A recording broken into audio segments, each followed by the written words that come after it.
Hello guys! I am John Paul Sabang. Kaya may kailas para So yung ganap namin today is magluluto kami ng tofu sisig. Una natin gagawin is syempre bubuksan natin yung kalan para painitin natin yung kawali. So bakit kami gumamit ng kawali? Kasi piprituin namin ang tofu! yan. And this is the tofu.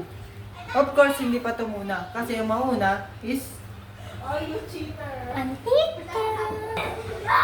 Sabi mo after ano? After 2 decades, syempre, check mo Kapag muna mainit. if mainit na yung pan. Since mainit na siya, ilalagay na natin tong mantika. Dahil magpiprito tayo ng tofu, so medyo rabihan natin ng konti. So, yan. Hintayin lang din natin na uminit yung mantika bago natin prituhin. Dagdagan pa daw natin, sabi ni Chef John Paul. Ayan. Mainit nito. Pag feel nyo na mainit na. Tingnan, mainit na nga. Nalalagnat na. Next na is yung tofu. Ano din na. Pag feel nyo na sobrang dami, unti-untiin nyo lang para maluto talaga. Ah! Hindi siya magaling. Just getting his nerve. He's getting to saging his. Para ma-incorporate yung mantika. Incorporate? Paano po malalaman pag luto na, chef? Ano na siya? Mag-golden brown. Pag Eh. na-golden brown na, ayun. Sana na okay na siya. Okay na, it's your turn, Mika. Haluin mo na. Ano na next dyan? Hintayin Ba't natin. ganyan? Parang anda laki ng hiwa. Sorry na. Hindi kasi, pulutan lang siya, guys. Sino ba magiinom? Siyempre, kayo. Ay, ulam yan ni Arman ni Bardo. Ganyan talaga yung mga ulam ng mga sinubok na ng panahon. Tinta. Oh. So yun guys, as you can see, after how many minutes, na golden brown na ang ating takwa. Ang next step, Lang, after yan, is lalagyan na natin sa lagayan. ay, sagutin nyo! Ay na. So yun, Cut mo na lang. isasalin na natin ang takwa sa lagayan. Since golden brown na siya. Yup. Ayun, so after nun, pag nakikita nyo na golden brown na, hangoy nyo na. Then proceed na tayo sa next step. Which is yung paggigisa na ng mga ricado. Since tapos na natin iprito ang tofu, ang next step natin is, nakikita nyo ba itong margarine? Ito yung gagamitin natin panggisa instead of mantika sa ricado. Ayun, lalagay lang natin itong margarine. Pagulan natin natin. Ayan, patunayan. Wow. Wow! Papatunayan muna natin siya. Bango. Bango. Smelly. Naaamoy nyo ba yung aroma ng margarine? Siyempre hindi.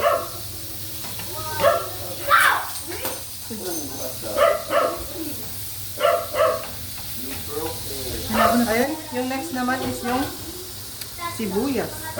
Bombay. Indiano. Konti lang.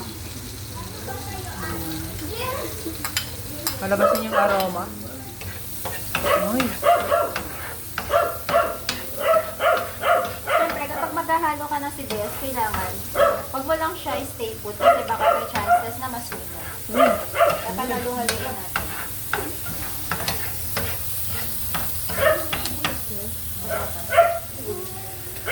Next? Ano po next? Next is yung ceiling green. Kahit anong kulay, basta green. Everything. Everything but blue. If sa tingin niyo is medyo golden brown na, syempre hindi niyo makita kasi kulay dilaw. Nagmukha siyang lumalabas na patatas. yung amoy ng sibuyas, saka natin ilalagay itong sili. Syempre, kalahati lang din ulit. Bakit po kalahati lang? Kasi para for later yung iba. Wow. Yan na puta. Yan, halo-haloin ulit natin para hindi masunog. White material. Yay! White material pero iniwan pa rin. Ano po next, chef? Next natin is syempre, didesign na natin tong tofu. Correct. Yung piniritong tofu. Ano yung kakalahatiin ulit? No. Buo na siya. Buo na nating i-sasahog lahat. Hindi kalahati. Para Bakit pag buo? nagmahal ka. Bakit po buo, chef? Yung iba kalahati lang. Ewan. Okay, lagyan na natin guys. Wow! So yummy. Then, halo-haloin natin. Yung next step na. Ano na po sunod, chef? Ang next na ilalagay is yung oyster sauce. Oyster sauce, baka naman. Yan. Eto, hindi natin kakalahatiin. Katulad lang din ng tofu, ilalagay natin sa lahat. Para mas malasa. Pwede lang. Ano na, ubos lahat. Para ma...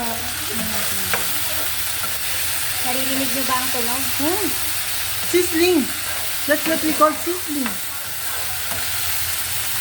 Yung parang sarap. Pag magluluto kayo guys, huwag kayong matakot sa talsik. Uy! Huh? Noted, chef! Paano pag baboy pinirito mo, May? Pag isda malala. Pero pag chicken baboy, carry ka naman. Wow! Okay na to. Hindi lang. Paminta. Pero konti lang. Paminta, si Arman. Para may lasa. Ay, Wow!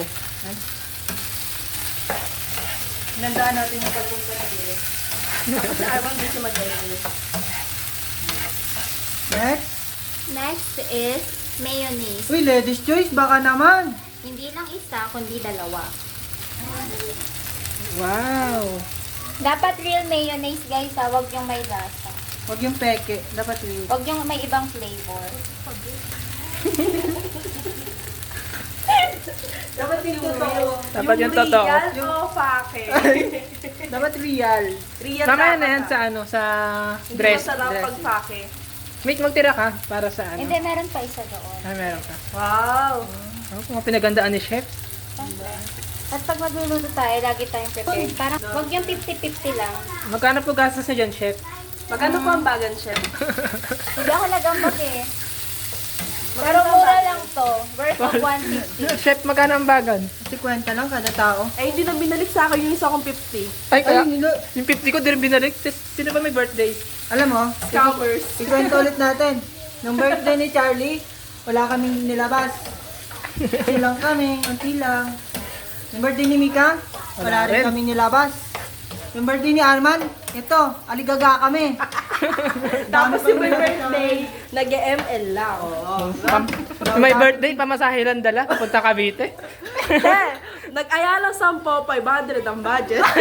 Ang next step is lalagyan na siya ng itlog. Lagyan niyo sa center ha.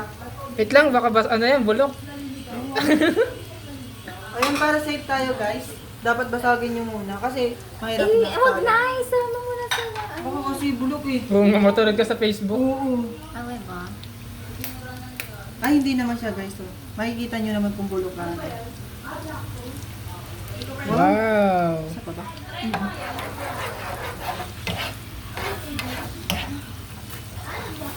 Magkaka rin. Go na, crack ka lang.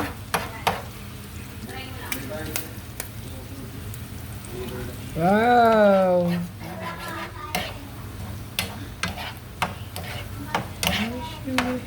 Ano natira mo? Ano natin? Isa. Kunting pampalasa. Kunti ba? Since okay na siya guys, ang tingin nyo, luto na siya, patayin nyo na yung kalan. Plating na tayo! Plating na tayo!